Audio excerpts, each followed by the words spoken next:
This is Wandering Author here, reminding you guys that we are all authors in our own lives. Today we are walking around Hot Springs National Park here in Clear Glade. This is a part of the national park system just about an hour west of Little Rock. Today I'd like to talk to you guys a little bit about financial independence. And what do I mean by that?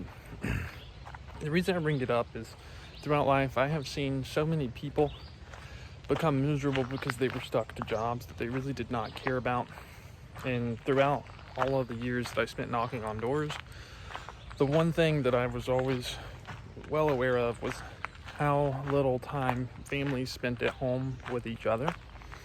There's a reason why we called it prime time at 5 o'clock. That's because that's whenever everyone actually got to come home and enjoy themselves. So how can we avoid getting stuck into a rut where we have to constantly work all the time? Unless you're born into wealth, you're gonna have to work in order to earn your way in our society. It's unfortunate, but that's just the truth. However, there are a few things we can do to decrease the amount of time we have to spend working. One of them is gonna be just spending less money. Now, that could mean consuming less. It could also mean learning how to do things on your own. The simplest one's always going to be cooking. Now, obviously, cooking all of your own meals isn't going to solve your problems exactly.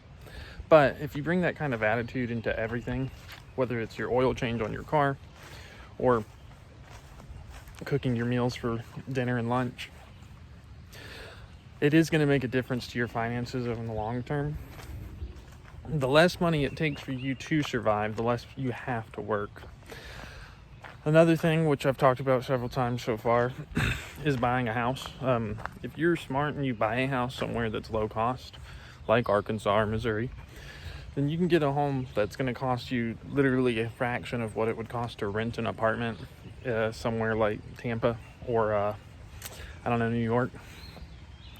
And if you could do that, then it really doesn't matter what you do as far as earning income.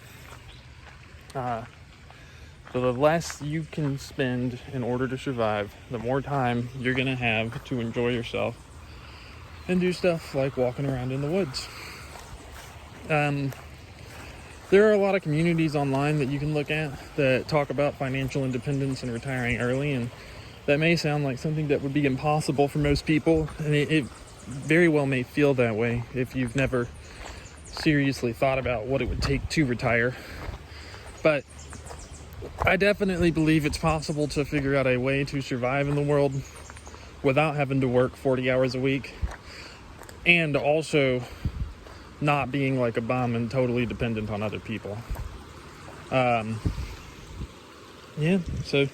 that's really all I have for you guys today. I'm going to be heading towards Wichita here in a little bit. To the National Forest. It's a little further west than I am right now. But stay tuned. I should have some more updates. I'll be talking about the housing market in and around here, as well as Little Rock. Should have an update on the blog pretty soon. Don't forget to like, share, and subscribe.